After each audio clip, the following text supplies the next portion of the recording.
You're listening to the Missionary Perspective Podcast with veteran missionaries Eric Johnson and Joshua Mead. We're glad you could join us. We trust this podcast will be both a blessing and a challenge as we relate topics in world evangelism from a missionary perspective. Now, here's Josh and Eric. Welcome to the Missionary Perspective Podcast. I'm one of your hosts, Joshua Mead, over here in Senegal, West Africa. I want to thank you for joining us this week. We are privileged to be able to spend this time with you, and we want to thank every one of you who take the time to listen to our podcast. Those of you who give input, those of you who respond, share, we are very grateful for our audience, and it is our prayer, as always, that this podcast will continue to be a blessing to both those who work in the area of world evangelism and in missions, and also to those who love missions, support missionaries, and just love the work of the Lord.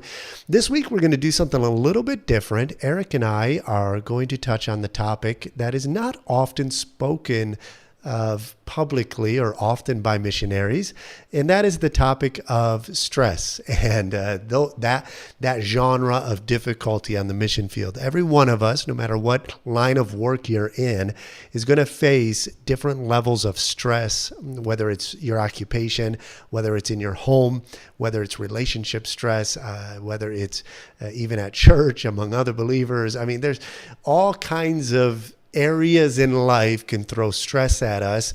On the mission field, there is no difference. There are stress factors that contribute to difficulties on the mission field. We just finished up, in fact, doing an entire couple weeks on working with teams and how you, if you are a team leader, how you can cultivate your leadership abilities and be a better servant. If you are on a team as a missionary, how you can be a better team member and a better partner. Just the other day, though, I was reading an article as we were prepping for the next few sessions that we're going to do on the subject of stress on the mission field.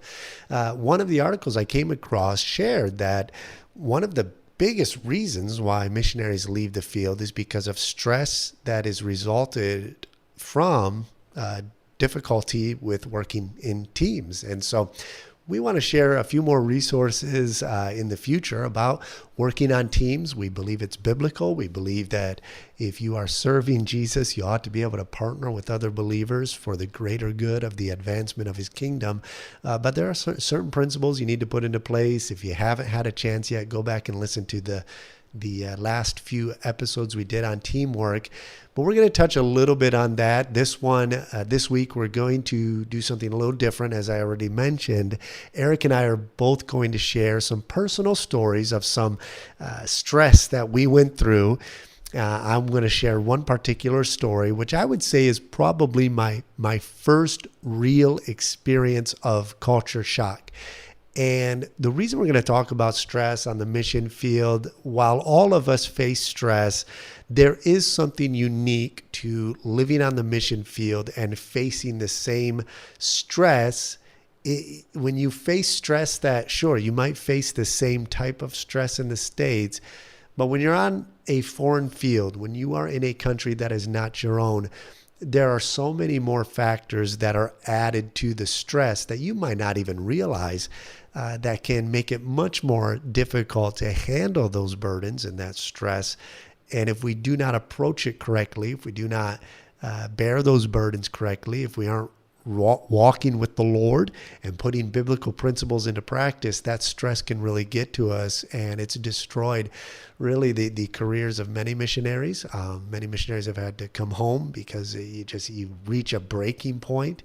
And so we're going to take the next couple weeks and look at this area of how to recognize stress on the mission field, how to recognize when you need to take a break, how to recognize how to put biblical principles into practice so that you can alleviate some of that stress, and just try to be open. We're going to try to be open and honest, as we always are. We're not professionals, but we do have experience as missionaries of stress. And so in the next couple weeks, we're going to look at a few articles and see what other missionaries have written, those with years of experience and those who have specialized in that field of dealing with stress. We want to break that down and get a little more detailed in the next couple weeks. But this week, I wanted to share a particular story of my first experience with what I would say was real culture shock, and how this stressful situation God ended up using for the advancement of his work, for the glory of his name. And I think with all that we're going to look at with facing stress, number one, I would say the number one principle for facing stress, whether it's on the mission field, if you're a missionary, or you're living in the States and, a faithful church member working a job somewhere, no matter what the situation is, for the believer, you need to step back and understand God is in control. God is sovereign. God's going to take care of this. God knows what you're going through. He's allowing you to face what you're facing. Situations arise. And he's given us his word, and he's given us his grace, and he's given us his spirit in order to guide us and to help us and empower us to face these trying situations.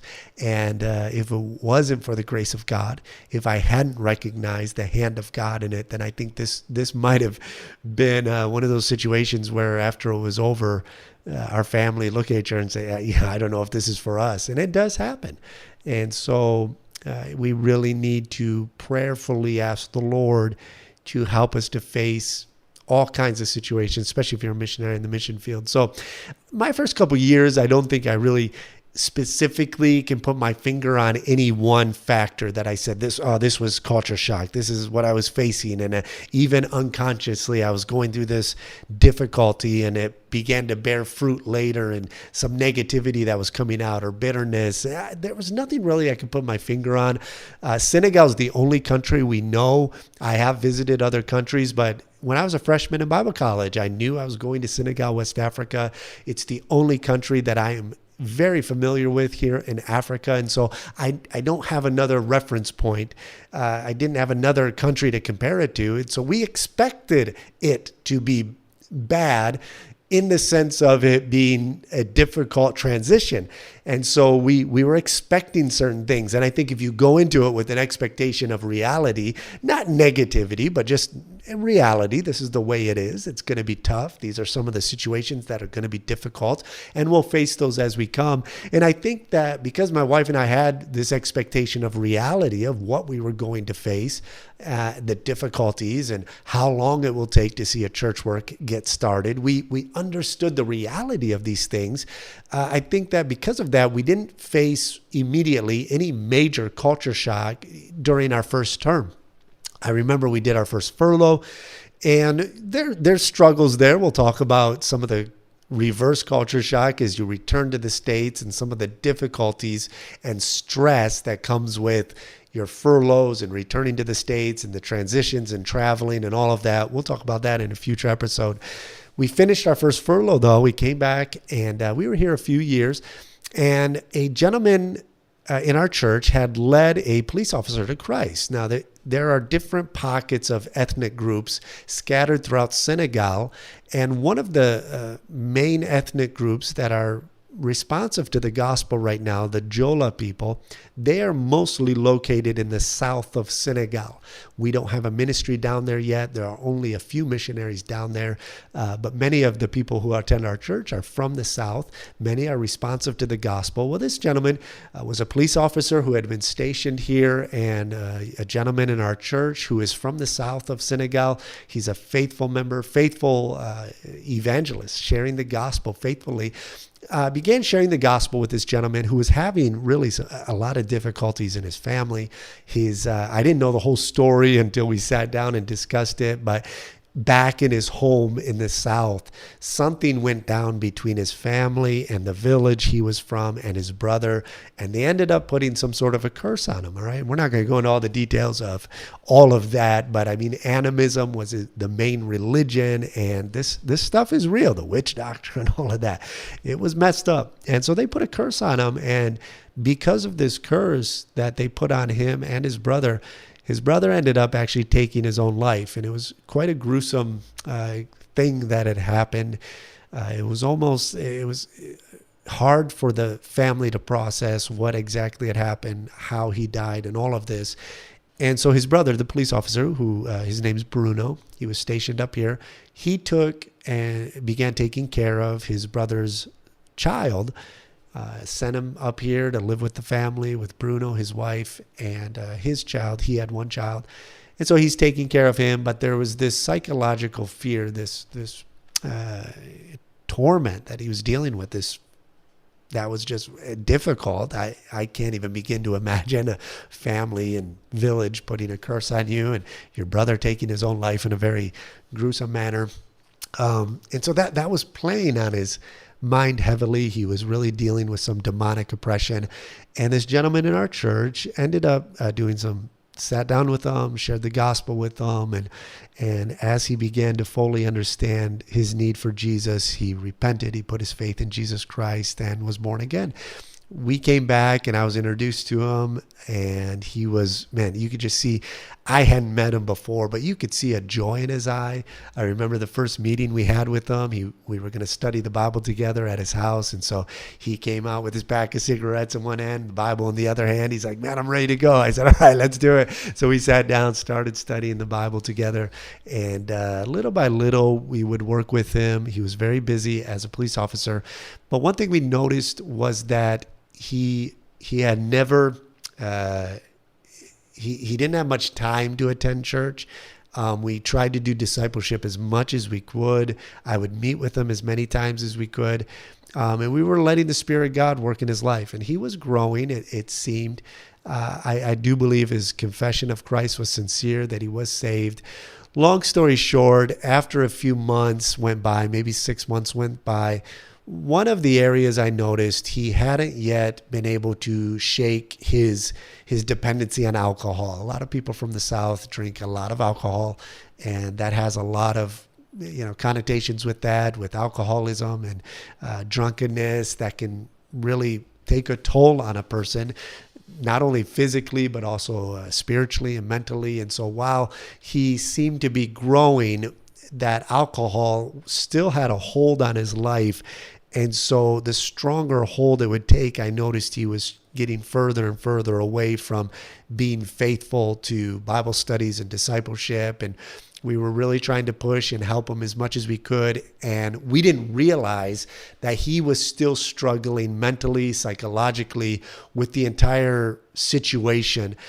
And later, he told me, when I sat down with him after an incident took place, he told me later that he was struggling so much with the death of his brother and with his village having put this curse on him, that he got to a point in this struggle and in this stress and in this burden that he sincerely felt that if he didn't die, and because he didn't die, because of the curse, because he had found the Lord and this curse had no power over him, but he couldn't shake the thought that they would come and either try to kill him or kill his children. And it was very real to him. This fear was very real because he had witnessed things like that before in the past. He knew how real and how serious this was. And so there was a day that came by, we get a call, and he had attempted to take his own life. I won't go into the details of how he did it, but we drove over to the house, and he was in bad shape, and we knew he needed medical care immediately. And the reason he had attempted to take his own life, he explained to me later, was because he thought that they would come and kill his kids and the child of his brother, and he didn't want that to happen. And so in order to protect his family, he thought, if I'm dead, then they won't come and harm them. And so he attempted to take his own life. He was in desperate need of medical care. And this is where my first experience of culture shock kicked in. We thought, well, our other missionary colleague was here. We thought, man, what do we do? Do we drive him to the capital where there is better health care?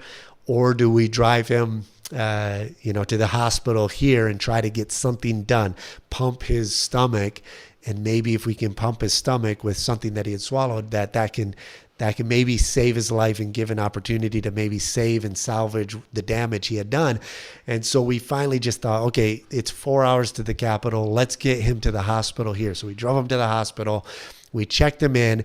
And that's when I began to see really the reality and the coldness. While people will take care of you here, we don't have the best health care here. The better health care is in the capital.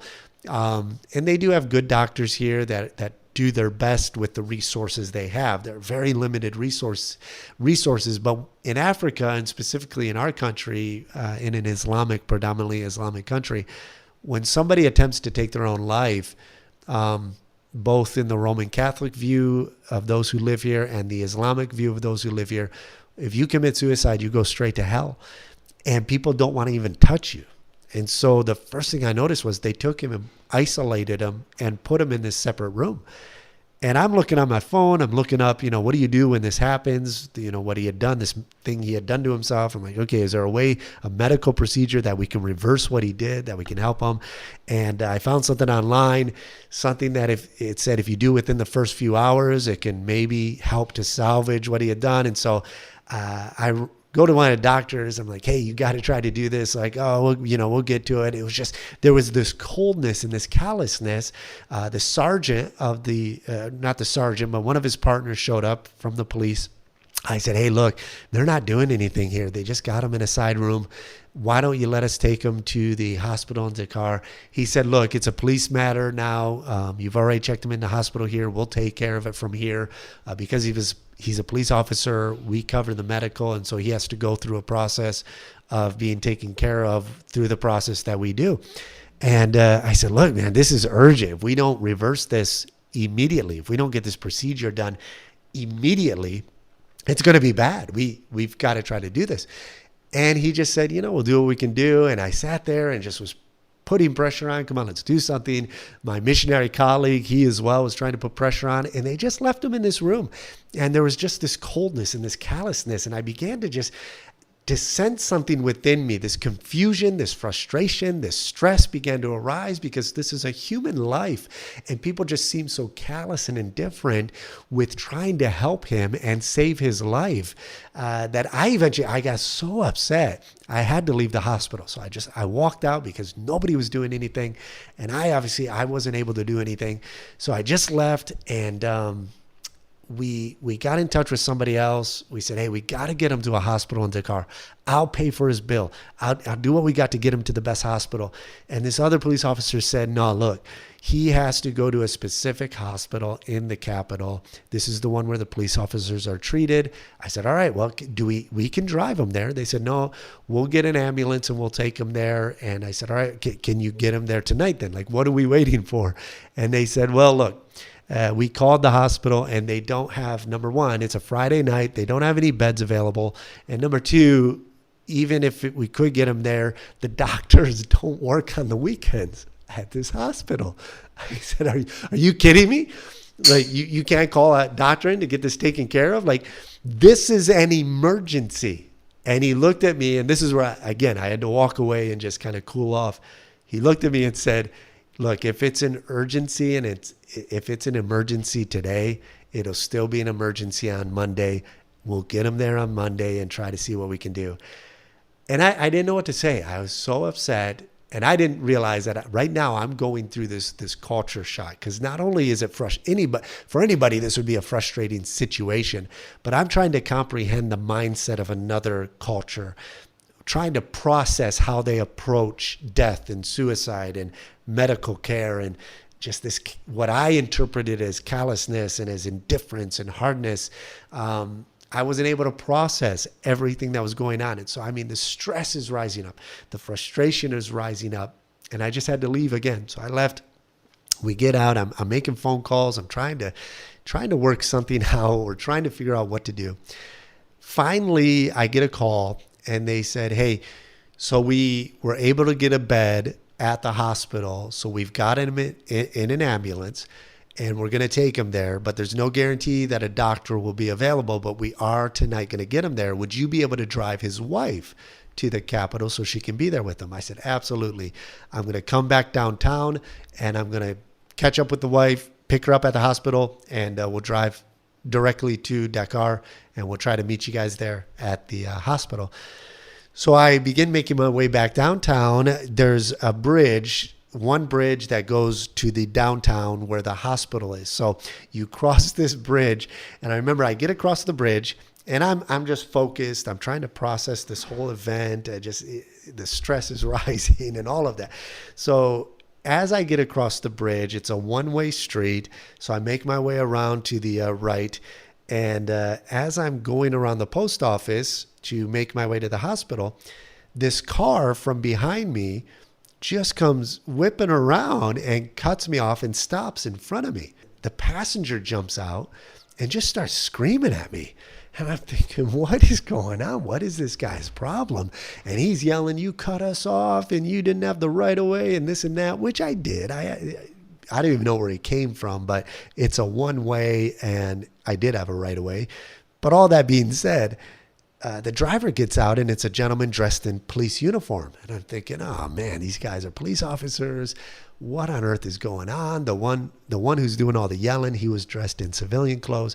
And so the other police officer comes over and he says, hey, you cut us off. And so, that wasn't right. And the other police officer who is dressed in the civilian clothes, he says, you're going to follow us. I'm taking you over. We're writing up a ticket. You're getting a ticket for cutting us off. I said, what are you talking about? I didn't cut you off. I said, look, I'm on my way to the hospital to pick up one of your police officers, Bruno. Do you know Bruno and the whole situation? And this police officer looked at me, the one dressed in civilian clothes. He looked at me. And he said, I know who Bruno is, and I don't give a rip about what's going on with Bruno. I said, Bruno could die. He said, I don't care if he dies. You're coming to the police station, and you're getting a ticket. And something just snapped in me, and I had to just sit back, because what is going on right now? What? I just couldn't process it. And so they get back in the car. I'm trying to just stay focused. I'm trying to stay calm. And they start driving and they go the opposite direction of the police station. The police station was to the left and they to the right, and they start heading to the left. So we go all the way to the other end of the island, and the police officer in the police officer uniform, he jumps out and I said, what is going on? He's like, this is where I get off. You keep following him and he's going to escort you to the police station. And I said, what is going on? And I remember I whispered as he was walking away, if Bruno dies, this is on you. And right away, my heart pricked me. I probably shouldn't have said that. He turned around and said, what did you say? I said, you wanted me to follow him, right? He said, yeah, just follow him. I said, okay. So he says, you follow him and you just keep going his direction and follow him to the police station and just do whatever he says. I said, all right. So we get back in the car. The other guy gets in the driver's seat. The other police officer in the civilian clothes makes his way back to the police station. We get to the police station. I'm trying to process all of this. I have no idea what's going on. Why is this happening? I'm supposed to pick up Bruno's wife, police officer here, and we're trying to save his life. And here, there's this deal. I'm being told I've cut somebody off. It's an insane moment. And we walk into the police station, and there's probably about 20 police officers in the main lobby area. And we walk up to the desk, and he slaps my license down on the table. And he starts yelling, this two-bomb, this white guy cut me off. That's an infraction. He's going to pay a double fine, which is like 12,000 franc CFA, which is like instead of what did it come to? 6,000 CFA instead of 3,000 CFA. So instead of a $6 fine, it's going to be a $12 fine. Okay. So it's not a huge deal, but he's screaming, he's yelling, saying, this guy cut me off. And it's something, and I think it's because of the stress. It was because of the culture shock I'm going through, trying to process everything. Something in me, I just burst out. And normally I'm not like this. I don't burst out like this, especially with police officers. We always show the utmost respect for the police officers, even when they're wrong and they're trying to make stuff up, things that happen. Always show the utmost respect for those in authority. It's just a principle, but just something in me snapped, and I raised my voice and I said, this is ridiculous. I didn't cut anybody off, and I'm trying to help Bruno out. He's your brother in arms. He's your police officer. And this guy is trying to cause trouble, and I'm trying to save his life. And you don't even care about Bruno's life. And this is just, and I can't even remember everything I said, but I just raised my voice and let him know how I felt. And it kind of went silent. All the police officers kind of stopped. And I felt a hand on my shoulder when I stopped. And I turn around, and there's a police officer taller than me looming over me. And I go, oh man, I'm in trouble. He says, I want you to follow me. The police commissioner wants to see you. I thought, oh man, I'm in for it now. What have I done? Lord, help me. Did I lose control here? What have I done? And so he takes me back, sits outside the office of the police commissioner. He says, wait right here. I wait about a minute. He says, all right, you can come in. So I come in, I'm sweating now. I'm thinking, oh, this entire situation is just a debacle. What is going on? And so I sit down, and he's writing, really important guy here. He's the police commissioner for the entire city that we live in. And as he's writing, about 10 seconds, I'm sitting there. He pauses, he looks up, he says, hey, I want you to know that we know who you are. We know what you're doing for Bruno. And he said, on behalf of the entire police station, we want to thank you for what you're doing. And may God be with you. And I said, oh, well, thank you. I start calming down. My heart rate stops going down. And I said, well, I appreciate that. I said, look, if I did cut him off, I'll pay the fine. He said, no, don't worry about it. That's fine. You can just go. I said, well, thank you, sir. I appreciate that. As we're walking out the door, the other police officer who escorted me in there, he said, hey, look, the other guy, he's a hothead. He's the sergeant. Nobody likes him anyway. So he said, we appreciate what you're doing. And I get back in the car, and it was like all of the stress and everything I'm trying to process, it just stopped. And this overwhelming calm and peace came over me. And I knew God's in control. God knows the situation here. God knows all about the culture here. He knows what's going to happen with Bruno. He knew this was going to take place. And if God wants to heal him, he'll heal him. If it doesn't work out, it won't work out. Everything is in God's hands. And it was that moment I realized that just trust the Lord. Even in these intense, stressful situations, God has got this. And so we were able to get him to the hospital there, and he did seem to recover some. He was able to come back to his senses about a week and a half after this incident. And he said, Pastor, I was wrong to do what I did. It was still up in the air whether or not he was going to survive. But he did say, I was wrong. I've asked Jesus to forgive me. I've asked my family to forgive me. And if God would heal me, then I will trust him. But if not, he said, Pastor, I want my kids to have a Christian influence, make sure they know about Jesus, make sure they grow to learn the gospel and all of that. And we prayed together, and about another week went by, and unfortunately he didn't survive. He passed away. But again, we knew God was in all this. God was in control of all this. I was asked to do the funeral, which was in the Capitol. Probably about 200 or 300 police officers attended. Many of them were familiar with me because of San Luis and the city we're in, and that whole incident with the sergeant. And because of that incident, another missionary I was telling this story to, he said, Josh, in Africa, there's an appropriate time to be zealously upset. Not lose your temper, but to be zealous that way. And he said, if you do it at the wrong time and you get upset at the wrong time, you can lose your testimony and just blow it, right?